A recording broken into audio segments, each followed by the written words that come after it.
Ready? Ready. Ready. Hello and welcome to a new episode of Truth Bombs and Bloopers with Priska and Christina. And I'm very happy to have another talk with you, Priska. These last 2 weeks have been lots of chaos out there, right? We need to breathe in a lot. Yes. A lot is coming up to the surface that we have to, which we can no longer ignore. And things are so in the face of the whole world that we can no longer say we don't have anything to do with that because we're all involved. And before we started recording, we talked about that all the things that happened right now, starting with Corona and now what's happening in the US and worldwide with the question of equality, we are really, really forced to go deeper into how we can come as humanity from separation to oneness. And we decided to talk about that, to talk about all the experiences we made in that field, connected with race, racism, or the history of it. And what we can do right now, how we can use this platform to spread some more knowledge and truth bombs.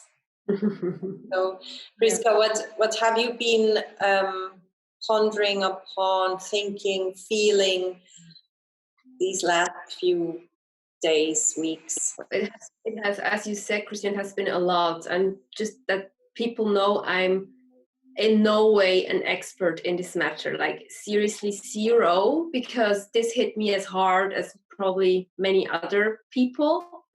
And this doesn't mean that I was not aware that racism existed, but I was not aware that racism existed in a form that made me a racist. And where I realized, man, I really have to step up and I really have to re-educate myself about this matter. And I think this is always like, it's so hard because we all want to be good people, right? So like we have like learned that racism is something bad. So we just, what we then do is like, okay, the good thing is to not see color, to treat everybody equally. Or to, like just ignore the fact that there are races, which is also a form of racism. And this, like, it hurts so badly when you're realizing that, oh man, I'm really, in a way, of course, it's good to treat everybody equally because, for example, I have been working with kids for 3 years and they were from all kind of like ethnical backgrounds, many of them like people of color, kids of color. And of course, they were like just, no matter if they were like from Africa originally or from India originally or from Asia somewhere originally, or we had everything, or literally everything. And of course, they were just kids and there was no difference between any kind of race. And at the same time, I'm realizing how problematic it can get when we just try to be good people. And especially when we start to defend ourselves and people tell us that we do actually racist things, when we think, oh no, I'm not a racist, like this is what I've learned, the white fragility, to really look into our stuff and to really educate ourselves about the pain so many people of color and especially Black Indigenous people are going through each and every day, and how they have to like adapt their lives, or even like are scared of their life because of their color, of the color of their skin. And this was hard for me, to realize, oh damn, like, and to not go into defensiveness, but really staying open to listen, to be with the anger of people, to hold the space for people who were very angry, like in several groups, to just be there and witness the anger and the pain and how deep this runs, and also opening conversations with friends who are of color, and I cried so much last week. Like we had actually a launch plan. We didn't do anything. We just were like, okay, we cannot do that shit right now. We just have to put everything else aside and just be with that and let that sink in, and watch, like Bas and I have been watching videos and ordering books, and really just being with it in the mess. And at the same time, also this deep gratitude, for what you said. It has to come up right now to be cleansed. Yes. Yeah, exactly. Yeah. And for you, how was this? What was your, like, did you have like an aha moment, or was it for you, because we just talked a bit about it earlier, for you already have, it's not something new that and you already have not, oh my God, written, I wanted to say, I'm really tired today, I'm sorry, read the books, and you have already done the work before, right? Yes, I was confronted with this question from a very, I don't know, it started when I had my exchange year in the States, where even, the word race is actually the wrong word, because race refers to different species, actually. And we all belong to the same species, no matter if we have a different color of skin. And so we are actually one race, the human race. And I was very confused when I started my exchange half year, and you don't know where they send you to which state, to which place, and I got sent to Texas, to the very south. Wow. And I was shocked to see how racism was very active there. So you had, like, on one side of the hallway, you had the black people, on the other side the white people, this side of the room, the classroom, were the black people. So, and even when I started chatting with Black American guys, there were some white girls who told me, but you're not gonna go out with those. So wow. It was it was still alive there. There were. When was that? That was 94, I think. 94. Yeah. I was 17 years old. Yes, it was 94. Yeah. I was shocked. I was really shocked, and that was the first moment for me where I felt so much anger, because I can easily, as you said, I don't see the color. I see the soul of someone. I have been in love. I have fallen in love with darker people in my life. And so I didn't like it there. So I changed to California. I was there for like 2 months, just crying every day, because it was so, I just didn't feel like I belonged there. So I could change, and it was already different in another state. Yeah. But it was, and then I learned a lot about the history, about slavery, and how this whole, that it is right that some humans think they can oppress another human just because they look different. And it was during this whole during the colonialism that this was so imprinted in our genes that it was actually okay. And up to now, certain people who are providing security, I mean, not only the cops, but the police system started when slavery was still active, and to protect to protect the white people, that these slaves should still be suppressed, should still be kept small. And that's what's so painful. And I think that's this whole history bubble came out now and exploded, and there is no way that we can go on like this. I mean, this is the most cruel thing, to let someone die slowly in front of a camera and believe that he is right to do that. Yeah, they have only been fired, right? That's what happened. They've been fired. Nothing else happened, or not even fired in the beginning. I'm not even sure. Like, what the hell? Like, seriously, it's incredible. It was so shocking to see that. Yeah, like really. Yeah, really and I think this is not just about black and white and racism and all that. I think in the end, it's about humanity, and 100%. how we as humanity come to the next level from, as I said in the beginning, from separation to oneness. And yes, and I think the very important part there is that we cannot rush these things, because of course now there's a wound that it has always been there, and now it's even got like reopened in such a brutal way, and so many people are really mourning and are being angry, and this is also why the riots are happening. And we cannot like want to go from, oh, but we just have to forgive and be one happy family. This needs some space first to really, like express itself, and we really need to have the change, like a sustainable change. And this is where I really have very many question marks. How are we going to change that, as humanity? I know we need to, but how can we change a system that is so deeply ingrained with us that we don't even see it? We don't even realize it.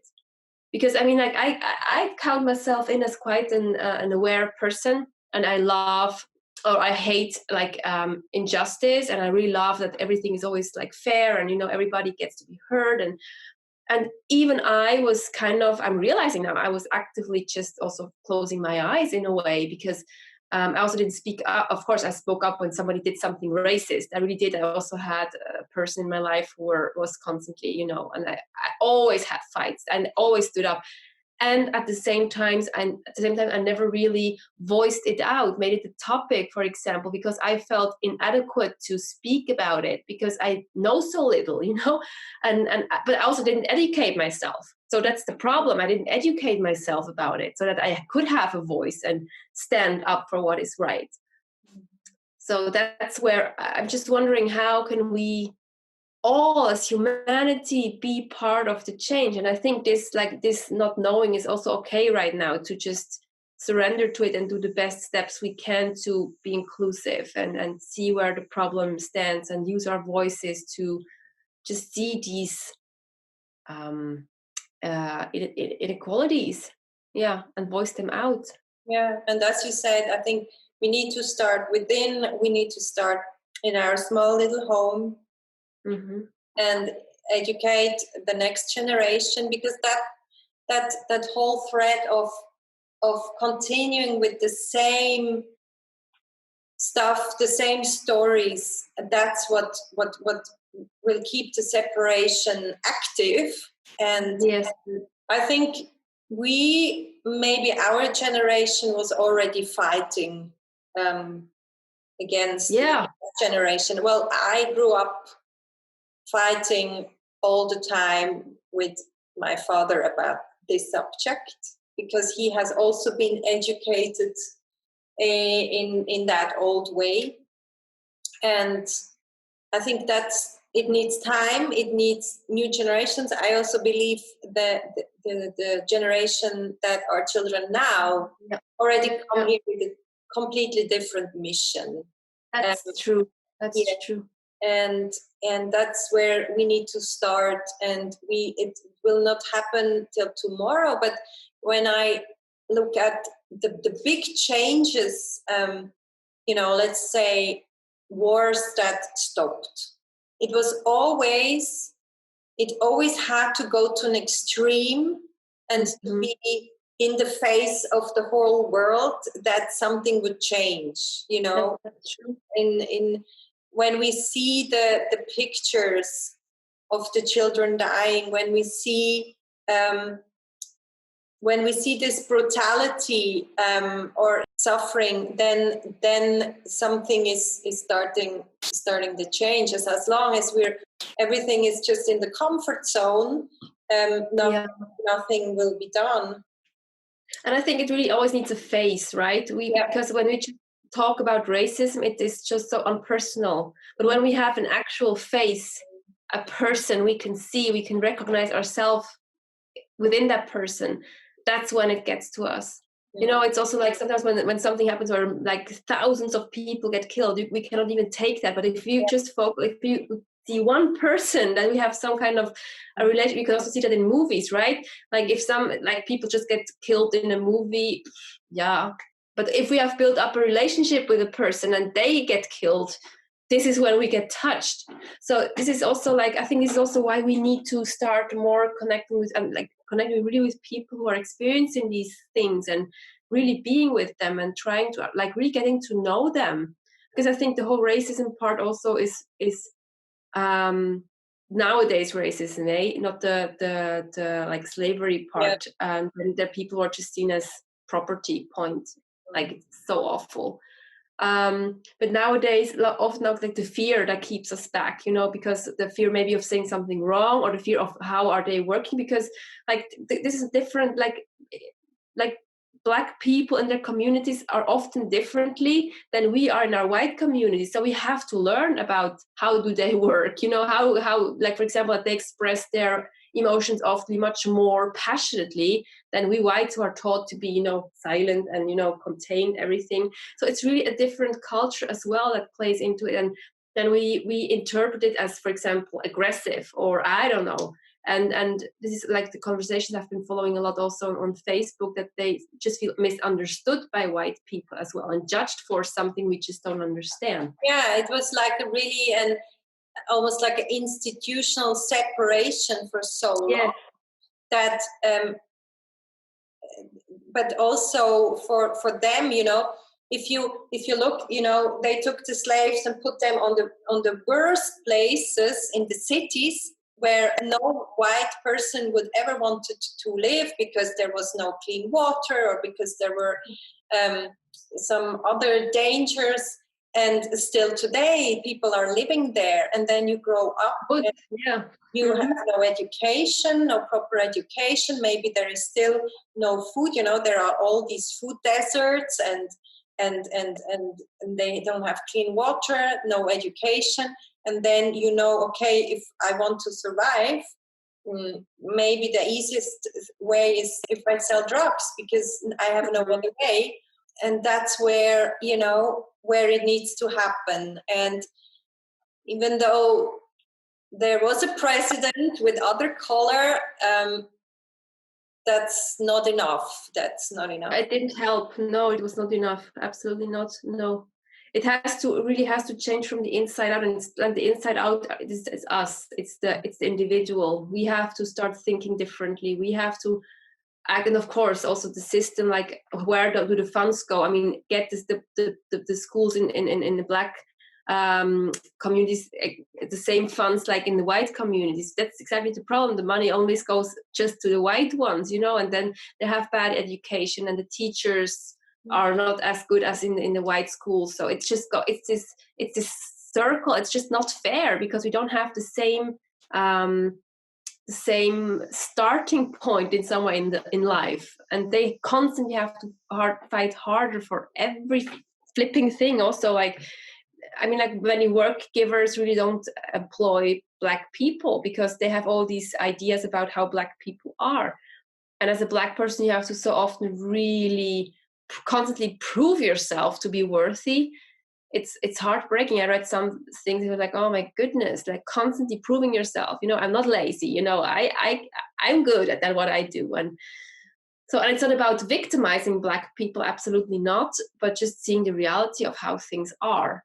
Yeah, and also if we go further, even how they themselves see and how do they want to step out of this comfort zone that has been built for them. When I think of the caste system in India, Mm-hmm. Same, if you are in this caste, you're not gonna marry someone from this caste, No, and no, yeah. you have no choice to go another way, and they don't even want to. That's the thing, and it all comes back to the spreading of the awareness that in the end we are all connected, and we are just, if we would look from an energetic perspective, we would all be in a huge big hug together, because we're That's all connected, and we're not, and not only as humans, but we're connected with all species, with animals, plants, everything, stones. We're actually all one, and as long as we are looking for separation, and we are looking for the drawers and the compartments, and we think, oh yes, even in our country, let's just take the example, you're from Bern, and Bern people are the slow people, for example, and everybody put the people from Bern into this drawer, and you grow up with that. It kind of goes into the same continuation of that's true. Of prejudice, and because there are less chances for them to succeed from the first day of birth, when they have been born into a community that lives on the far end of a city, then of course you're gonna behave like that. Yes. And I really think this is all a start, just a start. I really believe that everything that keeps this separation apart will pop up one after the other. Sexual orientation, the whole gender question, gender fluidity, like religion stuff. I really see, so like maybe even like animal rights. I hope actually so that this also will be a topic. Yes. Just stuff that will come up, because I really feel like there's no more space to hide. And I really think only when we can get rid of all these fucking, sorry, I'm going to say, labels that we are having on ourselves. Like, I'm now, I have many good labels, like socially good labels, because I'm a privileged person in the sense of, because I'm heterosexual woman, I'm cis gender, I'm a cis woman, I cis woman, I don't like, I feel as a woman, I live as a woman, I'm like, this is happening, I'm white, I'm from Switzerland. Like, these are all these labels who give me so much a higher start in life, just because, and I did not do shit for that. I didn't do anything. And what makes me better than somebody else who has different labels on it? And unless we really are able to rip these labels somehow off and just see a person for who they are, and not for their skin color or their religion or their, I don't know, educational background even. And not even the person, but even their soul. Soul, yeah, exactly. Yeah, on the soul level, we're the same. And we have a long way to go, haven't we? We have a long way to go, and still it's like one step after the other, and we just need to trust and really be the voice of change as good as we can. And again, I'm also super sorry if I insulted somebody, like by saying what I just said. Again, I'm still learning a lot on this journey, and it's never my intention to hurt anybody. I'm just sharing the truth that I know it today, and maybe it's going to change again tomorrow. This can totally be. But it's a journey, and we're all in this together, and it's okay that it gets messy, and it's okay that we make mistakes, and it's okay that we also just get back up and do better. And and I think I strongly believe that everyone who is here now and who has incarnated now is here to help this shift. I strongly believe that, and 100%. Yes. I'm constantly looking forward to the next whatever it is, and when I look back already what has happened, because one life is in from this perspective, it's like nothing. It's like a minute, a second, you know. Yeah. And and when you look back, and you, and especially now when I was diving into this whole history of slavery again, I cannot believe what we did. Yeah, what we did.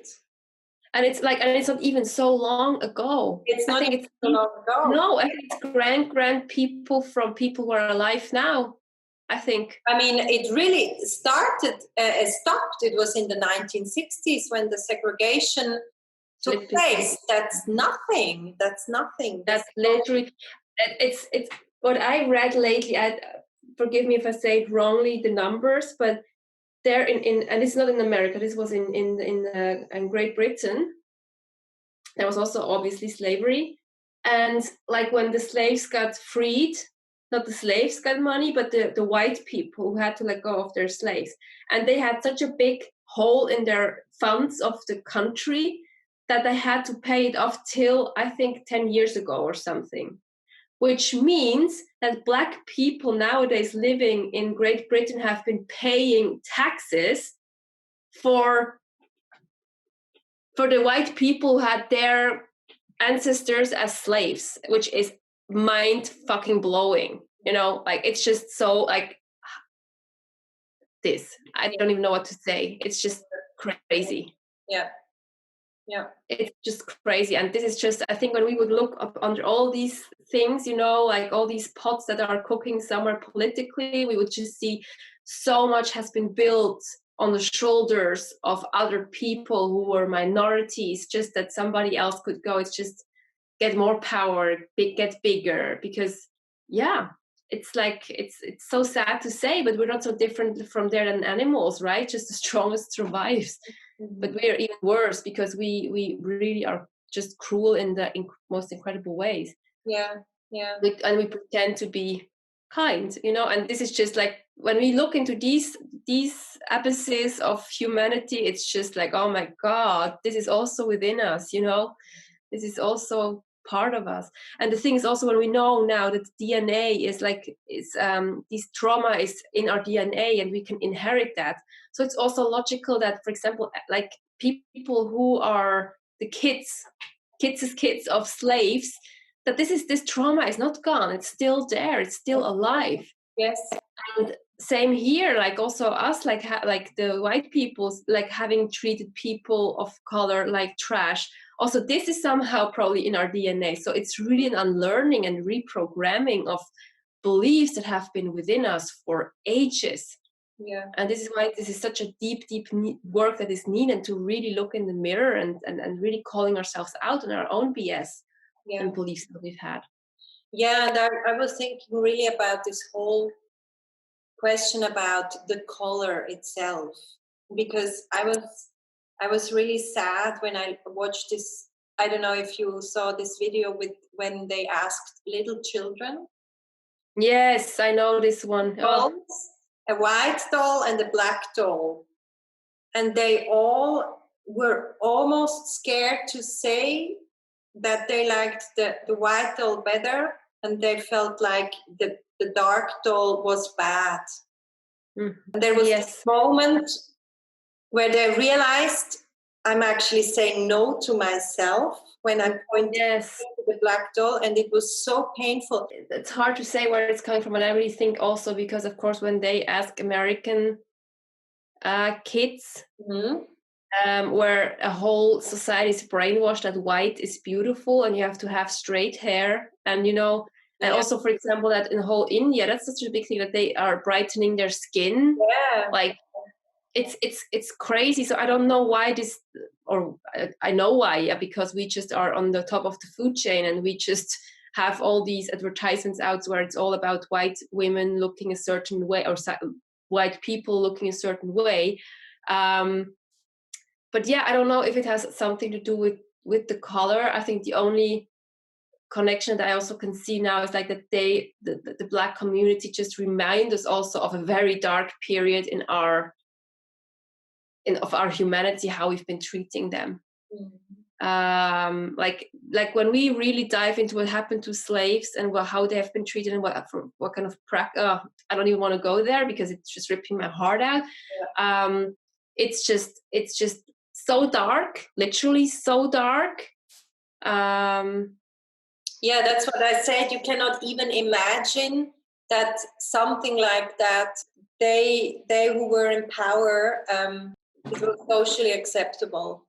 Yes, and the thing is also you could not even let your slaves just free, as when you had slaves you could not just let them go free. You could get threatened by the whole other people, the white people, and this was also institutionalized, this whole slavery thing. It's just crazy. And the thing is this, nowadays we think, how could this happen? And still it's actually happening, just in a different way. We're just looking at it. And I think this is where I'm so shocked in a way about us, like about me. I can only talk about myself, that this is something that happens all the time, still in a different way. And I really pray that one day we can look back and think, oh my goodness, really? Is this what we have been doing in 2020? This has been a thing then. It's unimaginable that people are treated differently, no matter what kind of, by their races. This is I really hope that one day we will look back and think, oh my goodness, how could we do that? Yeah. And that's why I think it's so beautiful that right now the whole platform is open, and there are so many beautiful examples. Yes. People. Yes. So we can admire them and admire their work and their beauty, and that our children grow up with this variety, and that they are not the minority, but to give them really so much space as possible, that we become almost the minority, because it almost felt like a death when the movement started, that everything else just was so out of place. Everything else that was that mattered before was just so out of place, that know how it feels when someone dies. It's like nothing else matters. Just and that's how it felt. And what we can do. Were there any films or books that you or articles that you read that you can recommend for I can share when we have the links. I can share in the links the resources for white people where we can educate us. I have some Google documents which are amazing, not made by me or us, but by somebody else, where you can with Netflix series and books and articles and speeches from people or by people of color or white people talking about the issue, which I really think are really amazing. And White Fragility, for example, the book, I have not read it yet, but I have watched the video about 1.5 hours by the author. She's white, so actually I would have loved it to have a black person to support a black person in this case, but she's white and she does amazing work. I forgot her first name. It's D'Angelo. And the movie, we saw that way before, I think half a year ago, When They See Us, is so it's not a movie, sorry, it's a mini series on Netflix. When They See Us, it's about it's a true story of I think 5 black boys who got convicted for murder, who are actually innocent, and just having their journey. And at the end there's the real people talking with Oprah, and it's just so moving, and I was just crying the whole movie through. It's so touching to see how injustice, the whole system just it's just unjust, and I cannot say it. It's not fair. The whole system is just not fair. It's filled with injustice. And there's this 13th, I think. I haven't watched it yet, also on Netflix, and I've heard so many great things, and I've read just many post articles. There's also 12 Years of Slave. Yeah, yes. That one I can recommend. And the book Roots.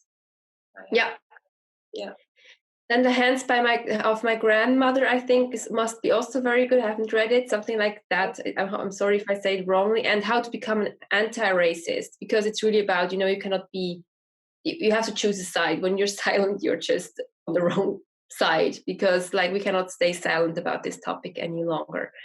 So this is why anti-racism is just it's a thing, and it's so important that we become active in this case. Yeah.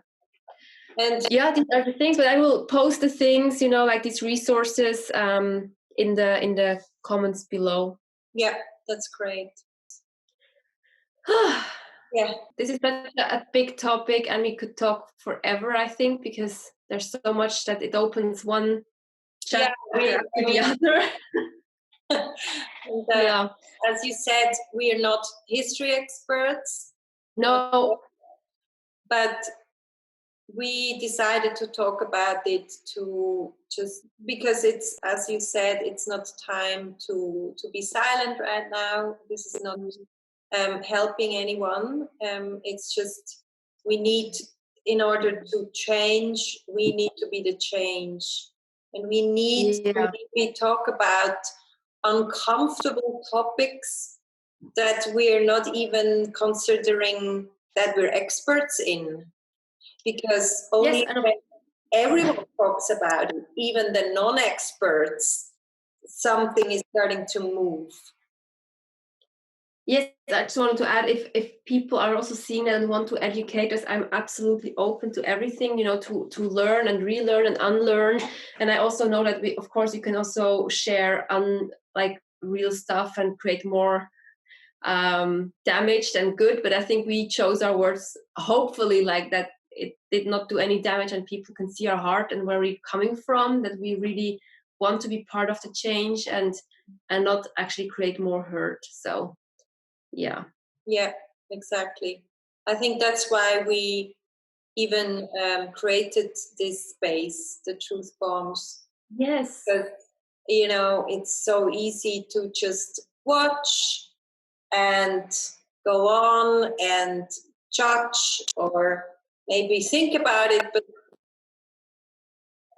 we often don't feel comfortable talking, and we often don't know, do we find the right words? Or I often have it that afterwards, I think, oh, I should have said that or that. But I think it's just about inspiring the change. Yeah, being part of the change and not just sitting passively there waiting for things to change. Yes. Yes. So true, so true, so true. Thank you for that. Thank you for that. You're welcome. So if people have any questions, if they want to, if we said something that was hurting you, or if we said something that was not correct, please, we're so open to learn. And and if you have suggestions about other things you want to talk about, that too. We love that. We love to help, discuss a topic that comes from you guys. And I think that's it. Thank you so very much for being with us in this uncomfortable situation today. And Priska, I have also been thinking about maybe at some point we can do a live that we can even be chatting or asking questions at the moment. So if you listen or watch this episode and you think I would like to be part of a live, then leave a comment and give us the feedback. Let us know. And perfect. Love it.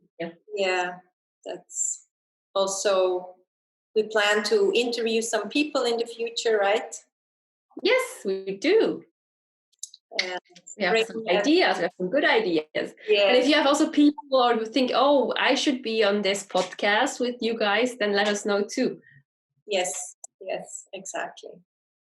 So thank you so much, and I'm looking forward to the next episode and the next talk with you with Truth Bombs and Bloopers. Bye. Yes. Bye. Bye. Bye-bye.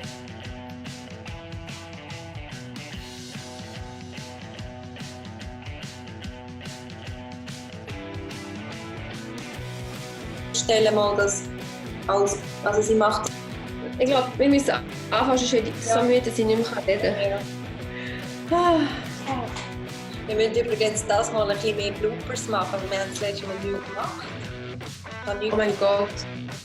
Ja, macht nichts. Wenn man mal anständig ist, ist das auch gut. Vor allem mit so einem Thema. Du hast ein paar Mal geinen, dann nicht mehr die Geinen.